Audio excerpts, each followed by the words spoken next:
Now, first, one of the things people are scared to do, and when they're designing the life that they want to have first, is they're worried about how it'll disappoint people. I don't know how many advisors that would say, well, but my clients want to meet in person. And it's like, okay, but if my clients have to meet with me in person, that means that I don't, like one of my daughters slept in because she hasn't been feeling well.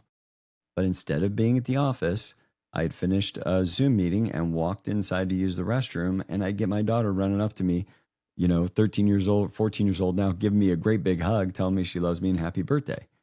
And my clients who, quote unquote, want to meet in person, to heck with you. I want the hug from my daughter. And what we don't realize is when we accept that we're going to fulfill these expectations of others that don't actually have to do with what we're doing for them. Our job is relationship and caring for concerns. And so if I have the relationship and I'm caring for your concerns and you could trust me, then all we need is a ability to talk voice to voice, really. And that, when I anchored on that first and then said, this is the life I want to live, the life I wanted to live didn't include me going into an office. And then we realized there's no problem in that us doing that for all of our employees, because they get the chance to live the life they want. One of our employees lives in New York City, and he was able, one year, he had some friends invite him to the Super Bowl. And they said, but would you go early and lock down the Airbnb for us, all of that?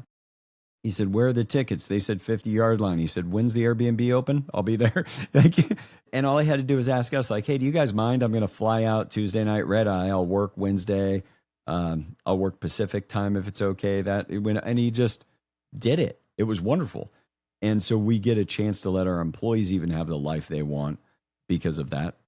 But when you anchor yourself, and this is going to take care of the life I want, but you don't want to be disappointing others, then what you have to do is you have to design a way that what you want out of life actually takes better care of people's concerns.